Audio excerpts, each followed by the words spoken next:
Okay, so in this video we're going to talk about something we call externalities. An externality simply means that somebody doing something has a consequence, has an impact on somebody else.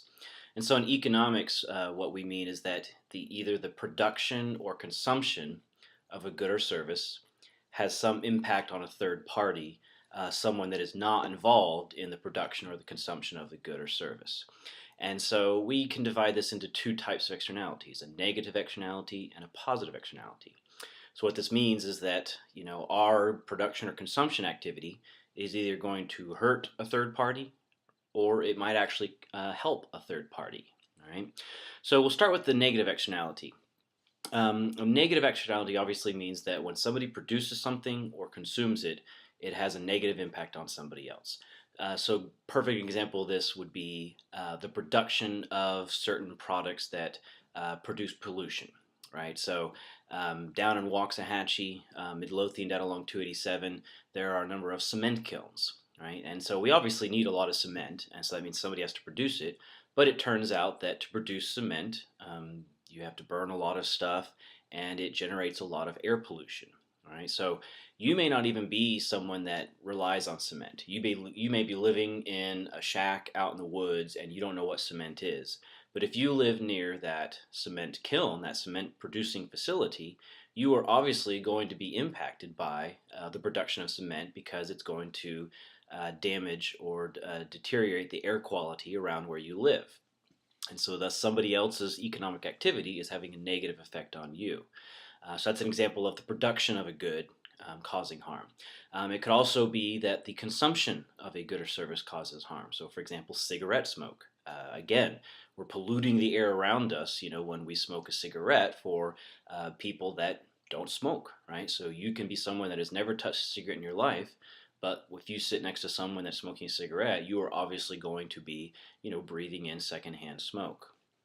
And so what we say is happening in the market is that there's some private cost, right? There's the cost of to the cement kiln to produce the bag of cement. There's the cost to the cigarette smoker of purchasing the cigarette. So there's the private cost, but then there's also a social cost. So when a smoker, produces secondhand smoke, it actually causes, harm to the people around them, right? It's people that never incurred the private costs. It's people that didn't pay for the cigarette, right? They're not taking money out of their pocket and giving it to the cigarette smoker, but they're paying for it in other ways. And so, for example, if you're around secondhand smoke for a long period of time, you develop health problems, and then you have to pay for healthcare services, right? And so we can actually quantify, how much of a social cost there is associated with something like secondhand smoke or the production of the cement, right? We know that, in this area in particular, we've got lots of cars, lots of businesses, and those cement kilns, right? They're going to contribute to air pollution. And so we can start to quantify the costs associated with treating people for lung irritation, eye irritation, allergies, asthma. So that's all the social cost in addition to whatever the cement kiln is paying to make the cement, and then whatever price a cement user, right, is paying to acquire that bag of cement. So we've got a private cost, and then we've got a social cost. And so what we want to try to figure out, well, is there a way that we can incorporate that social cost into the private cost, right? Because if somebody is producing something or consuming something that hurts somebody else, it seems fair or equitable to ask that they pay for the costs associated with their production or consumption. What this also is going to suggest is that perhaps we're making too much of something, or perhaps we're consuming too much of something, right? We don't want to say necessarily that we're going to get rid of cement, or, it'd be really hard to say we're going to get rid of cigarettes.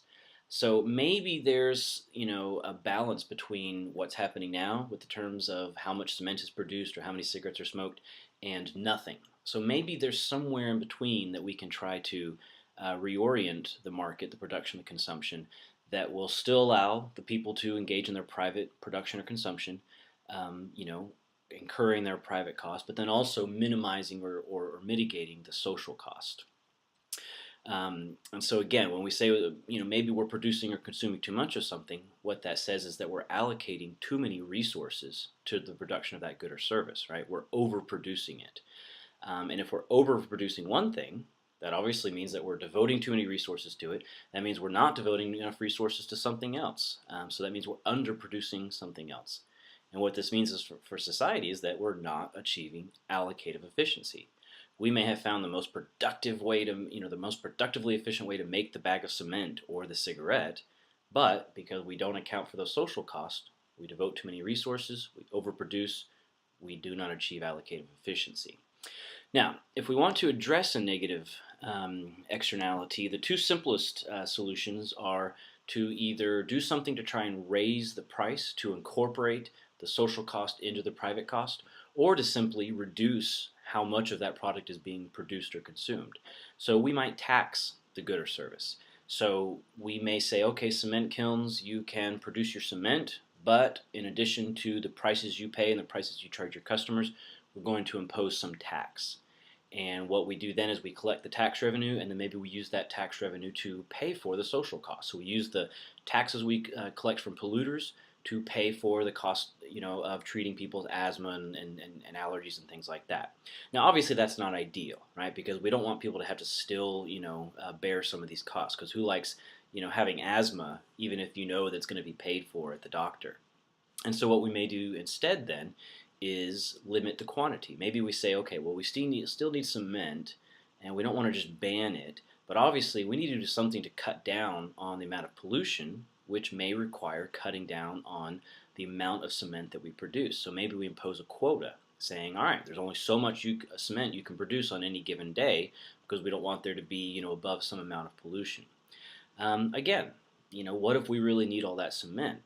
So maybe instead of taxing it, or maybe instead of setting a limit on how much they can produce, maybe we simply regulate it. Maybe we pass a law that says, okay, you can produce all the cement you want, you can charge whatever price you need, but you have to install technology that's going to reduce the pollution, that's going to clean the air before you pump it back out, remove all the pollution. Well, obviously, if we regulate it, or if we tax it, recall that in our model of supply and demand, in our market model, if you increase taxes or regulations, it's going to decrease the supply of the good or service, and a decrease in supply leads to a lower quantity being produced, and we're going to be charging a higher price. And so what that does at the end of the day is it reduces the amount of the negative externality that's being produced. It means we're going to free up some resources, because if we're producing less of something, that means we have extra resources that can be reallocated towards something that's more beneficial to society, so we get closer to allocative efficiency. And then by raising the price with the taxes or the regulation or the quotas, what that does is it helps to factor some of that social cost into the private cost. And so we're kind of targeting all of these different problems. So we're producing too much, that the price is too low because it doesn't account for the social costs, that we're misallocating resources. We're helping to not completely solve all those problems, but get closer to it with these taxes, these regulations, these quotas. Right. So that's a negative externality. That's when something that you produce or consume actually hurts somebody else. But there are also positive externalities, which means that the production or consumption of something actually helps other people. It conveys some social benefit rather than imposing some social cost. And so this is going to be the exact opposite. What this means about the product that's being produced or consumed is that if it adds value, if it creates benefits for society, that maybe we need to produce more of it. Maybe that means we're not producing enough. That means we're not allocating enough resources to produce this good or service because it has additional benefits beyond the people that are producing or consuming it. So some of the best examples of this are things like education and certain healthcare. I may pay to go educate myself or my child, right? There's a private cost associated with that, but then there's also private benefit, right? Me getting education benefits me. But at the same time that it benefits me, it also benefits society. Because we know that people who are better educated are better able to take care of themselves. They're better able to be productive members of society.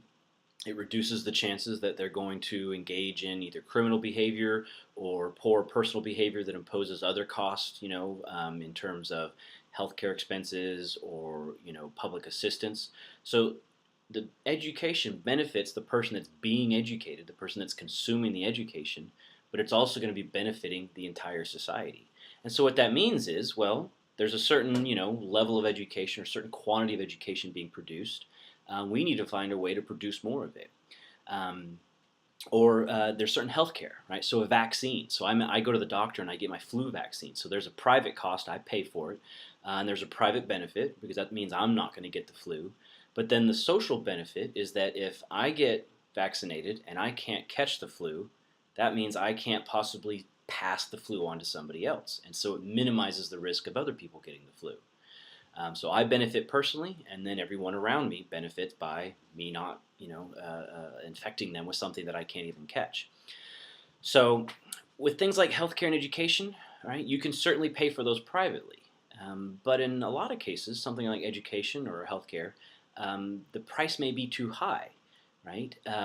With a negative externality, you said the price was too low because it didn't factor in the social cost. With a positive externality, we would assume that the price is too high, and what that means is there's not enough people consuming that good or service. So when you have private education, right, there are some people that will pay for private education, but there's a lot of people who can't afford to send their kids to a private school because the price is too high, which means the quantity of education that's produced and consumed will be too low, which means there's this benefit that society is going to be missing out on. And so what we can do is one of two things. With respect to something like education, we can simply provide it publicly. Rather than relying on the private market to provide education, we as a society, through our government structure, whether it's federal, state, or local, we devise a way to raise funds for schools, and then we provide that education to everyone in society, recognizing that there's this added benefit to more people being educated. So that's one option, is that the society just decides to make it a public good or service. The other option would be to subsidize it. And we could do this two ways. We could either subsidize the suppliers, the producers of it. Say, hey, you're producing this, there are some private costs, and you're selling it privately. And what we're going to do is provide you with a subsidy that's going to lower your costs, that allows you to supply more of that good or service. And when we increase the supply of something, that means there's going to be more of it bought and sold at a lower price. Alternatively, we could subsidize the consumers. We could subsidize demand. And so what we want to try to do is encourage more people to go out and demand or consume the good or service. Now the problem is, in our market model, when you increase the demand of a good or service, we know that there will be more of that good or service consumed. And so something like vaccines, that's a good thing. We want more vaccines in healthcare. But an increase in demand also increases the price. Well, that's a problem because remember, with a positive externality, one of the problems that there wasn't enough being produced or consumed was because the price was already too high. So if we want to increase the demand of the good or service, what we then have to do is compensate people for the fact that that higher demand may lead to a higher price. And so rather than giving the money to the producers, the suppliers, we say, okay, consumers, we're going to provide you with this subsidy, this voucher that will allow you to still share in some of the private costs, right? You pay some out of your pocket, but then we make up the difference with this subsidy. And so again, the result is going to be that the price paid by the individual is going to be lower than what it was before, and more of that good or service is going to be produced. All right, so I think that should cover it. The only thing, other thing you need to think about is, what is this going to look like in supply or demand in the market model? With the negative externalities, what we're going to try to do is something to reduce the quantity that's produced, to reduce the social cost, and we can do that with taxes or regulation to try and impute that social cost into the private cost. Or with something like cigarette smoking, there's public health campaigns that try to reduce the demand for cigarettes, which at the very least will lower the quantity of them that's produced and consumed. And then with positive externality, we're trying to do the exact opposite. We're trying to increase production and consumption, increase the quantity that's bought and sold, and so we can do that by either subsidizing the suppliers or the consumers, or society steps in and just provides it to everyone.